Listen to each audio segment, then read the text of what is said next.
આપણે આ બાબતે મામલતદારશ્રીને પૂછવાની કોશિશ કરી.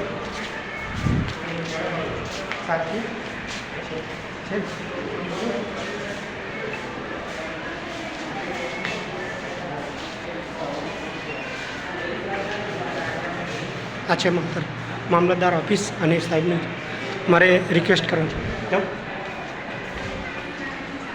સાહેબ આવો. સાહેબ અહીંયા પણ સાહેબ મારી બીજી કઈ રજૂઆત નથી. કચરો બધે જ જો રોગ ચાલુ હોય સાહેબ અને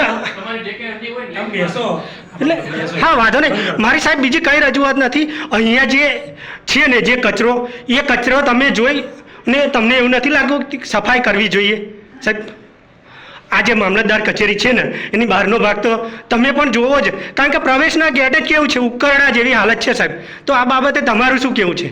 અત્યારે રોગચાળો કેટલો ભયંકર ફેલાઈ રહ્યો છે, બરાબર? અમે સામાન્ય માણસ છીએ અને અમારી રજૂઆત છે સાહેબ. કારણ વગર નથી. હું અહીંયા બીજી રજૂઆત કરવા હતો અને અમારે ગામની ગંદકીની રજૂઆત કરવા, પરંતુ મેં જોયું કે હું અમારી રજૂઆત કરીશ તો પહેલાં તો અહીંયા જ આવું છે, તો અમારી રજૂઆત જ અમે કેવી રીતે કરી શકીશું સાહેબ? બરાબર તમે હા, અમે અપેક્ષા રાખીએ કે એ સ્વચ્છ થઈ જાય. Thank you sir.